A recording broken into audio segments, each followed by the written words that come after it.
Mouthwashing.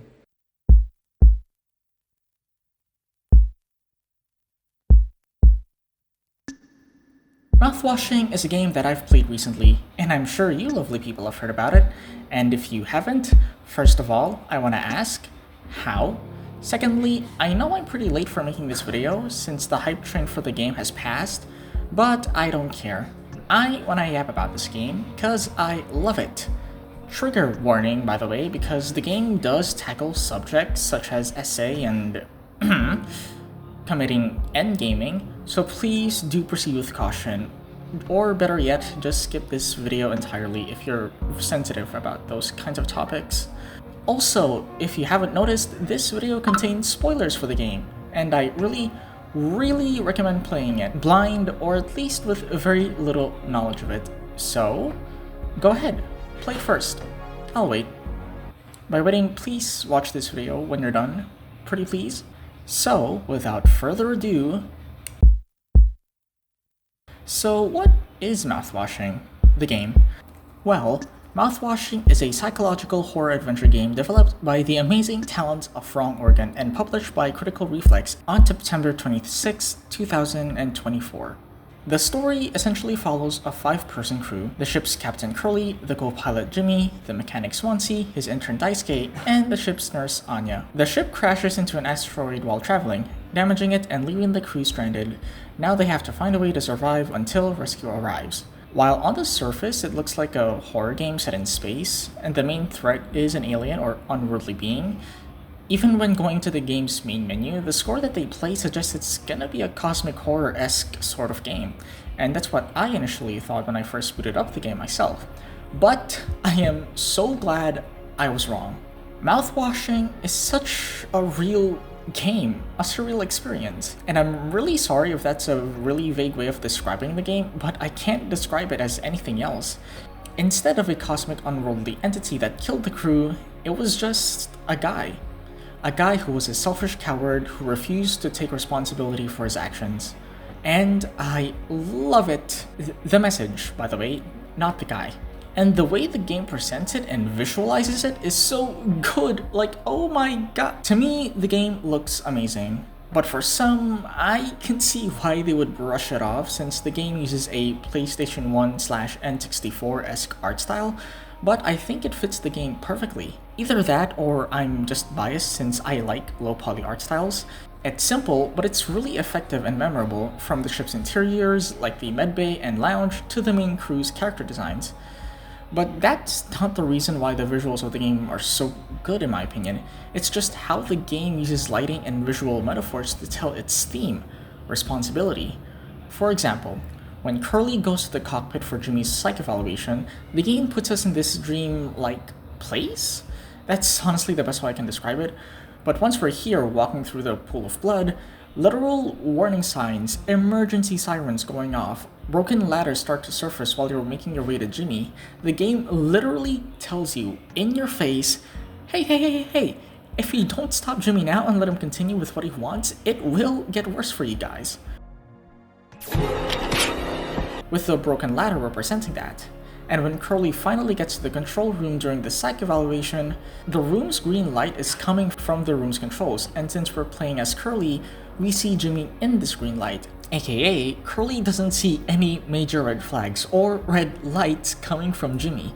I mean, Curly knows what Jimmy is doing is bad, but he doesn't know how bad it really is and thinks he can still fix him. Heck, he doesn't even tell him a simple, hey, stop being a weird around Anya, or at least give Jimmy a hint to stop being weird towards Anya. Which is the whole reason why Anya doesn't give Jimmy the psych eval herself, because she is scared around Jimmy. Or the scene where we're in Jimmy's perspective in the vents, when there's a piece of paper telling him to quote-unquote take responsibility, and the only way to progress is to walk backwards.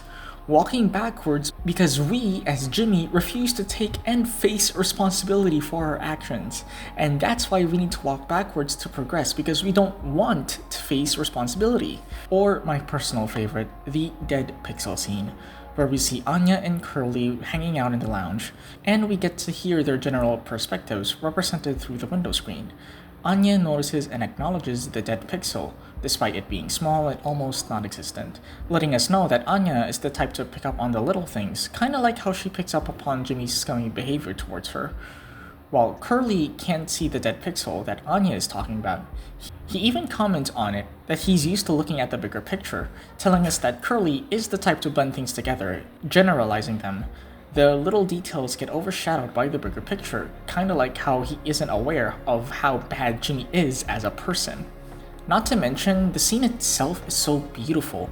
The lounge just covered in the window screen's moonlight while Anya looks on, and the low poly aesthetic just helps us focus on the game's lighting and characters, which looks beautiful. And I can't talk about visuals without mentioning Swansea's speech. Arguably one of, if not the best scene in the whole game, both visually and dialogue-wise. This scene, we see the silhouette of Swansea tied up, and Jimmy standing in front of him, in front of a visual spectacle, which looks like Swansea's life.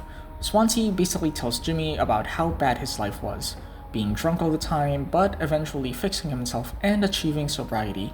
But he admits that at his worst, he was happier, but that didn't stop him from giving up his life and returning at his worst. And unlike Jimmy, he can see himself for what he is. Unlike Jimmy, who believes he did nothing wrong, believing that he is the most capable crew member, believing that he can save the crew despite the fact that he caused the ship's wreck to begin with, and despite killing 2 of the members of the crew. This scene is so amazing, both visually and dialogue-wise. And this is what I love about the game's visuals. Not only can it look really beautiful and amazing, but also the way the game uses it to tell its narrative and theme. It is so great and I love it. And I can't help but be in awe at the game's visuals from time to time. But the visuals aren't the only part of why I love this game. There's also the amazing cast of characters. Now, despite the fact that the game only lasts roughly about 2 to 3 hours, it manages to create such a memorable and amazing cast of characters. And Jimmy. The game does a really good job on giving these characters such depth, from their designs to their workspaces. Like Anya's workspace in the medbay, you can see her drawings and photographs on her corkboard, or Swansea's workspace where you can see a breadboard that he had set up for Daisuke to teach him, and a picture of his dog. The game does a really great job at giving these characters such in-depth personalities by feeding the player little hints of it when you're interacting with the ship. Like when you're exploring the ship as Curly and interacting with the various items and characters, Curly will recall a memory, like when you interact with a board game at the lounge, he'll bring up that Anya and Daisuke get really into it, especially Anya. Like during Curly's psych evaluation, when you talk to Anya again, she'll ask if she should be concerned with Daisuke, considering that his psych evaluation was too optimistic, like he was just forcing it. It's the little details like these that just makes the character more fleshed out in my opinion. Mouthwashing is a genuine masterpiece in my opinion. It's an experience that I really recommend for everyone. It may not have the gameplay of the century, but it definitely makes up for it with everything else it has to offer. So please, I implore you to go play it right now. It is such an amazing experience. I really want to talk about Mouthwashing more. I really wanted to get in depth with the characters, the themes, the dialogues, even just the graphics that the game uses, even its history. I want to go into it. But unfortunately, I really don't have the time. Just like my video on Pokemon Violet, it's just really too much for me. I just really don't have the time to edit such a big video, like 50 minutes long. So I can really only do 10 minutes. And 10 minutes alone is definitely not enough to justify the amazing aspects of this game. And again, I really implore you to go play it for yourself. It is really that amazing. So yeah, that's it for now. If you liked the video, please do leave a thumbs up, and if you disliked it, well, there's always that button down there. And if you like the content that I'm making, please do consider subscribing because, well, it makes me happy. So tune in next time for next week, and I'll see you lovely people next time. Bye bye!